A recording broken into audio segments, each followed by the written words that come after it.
JBNN will keep you informed. I'm Michelle Jones. Before we get into the news, please remember to like, subscribe, leave a comment, and share the news with someone today. Now on to the news. Father and sons among 5 killed in Hanover. 5 people, including a father and his 2 sons, have been murdered in Hanover in the last 48 hours. The father and sons were reportedly killed in a home invasion last night in Johnsontown in the parish.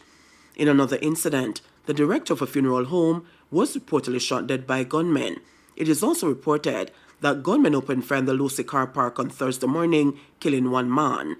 National Security Minister Dr. Horace Chang is expected to visit the parish to get an update on the crime situation. Telecommunications companies hit brakes on ride-sharing app ban. Transport Minister Darrell Vaz has advised that no ban is currently in place on rideshare applications amid the refusal of local telecommunications companies to block the apps. Vaz announced a ban on rideshare applications in his sectoral presentation in the House of Representatives on June 4. However, in a media release on Friday, Vaz said only one telecommunications company has responded to his letter requesting restriction on access to the applications. I can confirm that I wrote, as was public, to the 2 telecom providers on June 4th in relation to my recommendation to block the ride-sharing apps. I received a formal response from one telco 6 days later on the 10th, and one I have yet to get a response from. And in discussions, both have indicated an unwillingness to block the apps on the basis that there is no legislation in place. I feel very strongly that any minister of government who sees or deems an issue as a national security risk, that legislation should be in place, and it should be clear and definitive that it is an instruction and an order, not a request. And I will be moving to have discussions with the Minister of National Security and my cabinet to make sure that this is done in the shortest possible time. He said the government has taken the decision to allow local ride-sharing companies to continue operating while the regulatory framework is being developed. Vaz argued that while his announcement did not have the expected impact, it brought several ride-hailing operators to the table for much-needed dialogue geared towards regulating and streamlining the service. Couple charged with indecent exposure in Spalding. An exotic dancer is among 2 people charged with indecent exposure and disorderly conduct following a sexual act on a street in Spalding, Clarendon on Monday. Head of the Manchester Police, Deputy Superintendent Kerry Duncan, told Thursday's sitting of the Manchester Municipal Corporation that the exotic dancer and a man were taken into custody after footage of the sexual encounter surfaced on social media. Videos of the act have gone viral on social media. Sources said the couple were paid to perform the act. There's a trend on social media where we see a video in Spalding where some persons were engaged in some public display of sexual encounters. Just to report to this meeting that these persons were in fact arrested and charged and are waiting to be placed before the court, said Duncan. Footage also showed a dreadlocked man being involved in a brawl with the couple.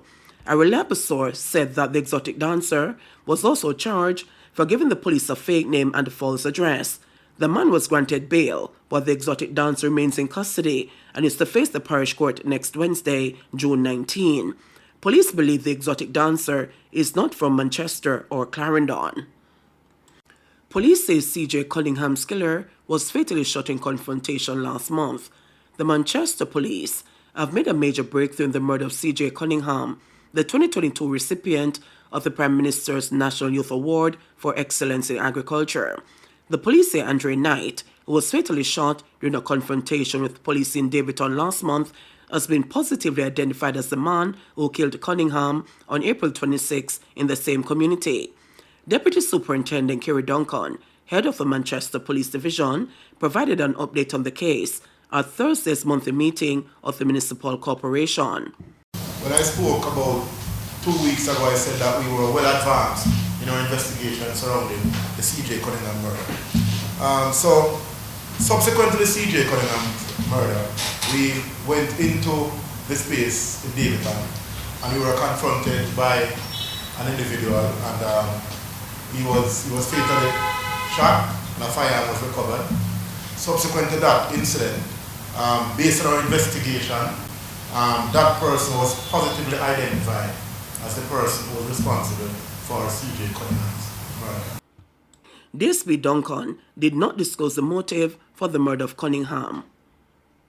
Cartel retrial hearing expected to conclude Tuesday. The retrial hearing for Entertainer Vibes Cartel and its co-accused has been extended for an additional day. The matter was expected to conclude Friday. However, the proceeding will now roll over into a 6th day on Tuesday, June 18, 2024, when the Court of Appeal will hear the Crown's concluding arguments. In concluding the 5th day of the hearing on Friday, Justice Marva MacDonald Bishop declared that the hardest part in the matter is yet to come, presumably in reference to the many submissions to review before she, along with Justices Paulette Williams and David Fraser, makes a highly anticipated decision regarding whether Cartel and his crew will be freed or their matter returned to the Supreme Court for retrial. Addressing the court, the Crown said it appreciated that the court may find that there was a breach of the accused's constitutional rights, but said the next step should be the examination of the appropriate remedy. Crown Counsel Lorian Togwell argued that a total acquittal should be a last resort and pointed to several safeguards to prevent further constitutional breaches. These safeguards include an order for an expedition of the matter, the granting of bail for the accused, and legal aid where the accused have indicated that they'll soon not be able to afford their lawyers due to the financial strain 13 years of court processes have had on their pockets. Posing the question about the medical conditions of the accused, MacDonald Bishop said he has a right to be treated humanely. Mr. Palmer is facing certain medical conditions, but is not without hope. Surgery is recommended, Togwell responded. First set of farmers with disabilities deployed on Canada Work Program. The first set of farmers with disabilities have been deployed to Canada for the Migrant Work Program. The women were recruited through the Abilities Foundation in April. Their interviews were facilitated by the Jamaica Liaison Service and conducted virtually by the employer. In April, Minister of Labour and Social Security, Pernell Charles Jr. revealed that the government had started the process to integrate persons with disabilities into the Overseas Employment Program. Following this successful recruitment, Charles said he's looking forward to the growth of the No One Left Behind program. This is an awesome program. We are excited about the potential impact of the program and grateful for the partnership between Jamaica, Canada, and the overseas employers who have been open to the new ideas and supportive of the program. And already we have been receiving positive feedback, and there's great interest in expanding the programs. The essence of the No One Left Behind program is that we want to truly have an inclusive society, and it starts with us making decisions to include persons with disabilities, to connect the areas within our ministry so that we are charting new courses and creating new opportunities. The recruited women arrived in Canada on Wednesday and have been assigned to an organic vegetable farm located in the province of Ontario. The Ministry of Labour and Social Security says it is currently processing. The Ministry of Labour and Social Security says it is currently processing 2 additional persons with disabilities to join the program. One of the men will be assigned to a farm in the province of Nova Scotia later this month, and the other will be placed in Ontario in late July. Cops says he found 572 M16 spent shells at Keith Clark's house.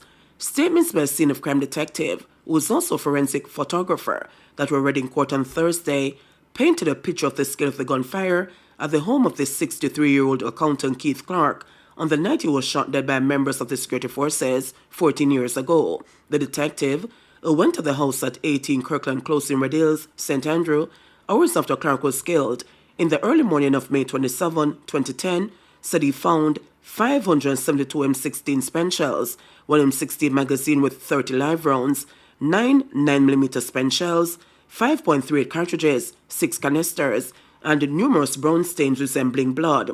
I also swapped the hand of the deceased, Keith Clark, for gunpowder residue, the detective said in one of his written statements.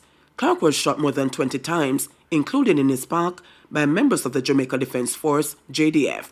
3 soldiers, Lance Corporals Greg Tingling and Odell Buckley, as well as Private Arnold Henry, are on trial in the Home Circuit Court for murder in relation to Clark's death. The security forces said that when they swooped down on Clark's house, they were acting on intelligence that led them to believe that then fugitive Christopher Dudus Coke and some of his henchmen were camping out there.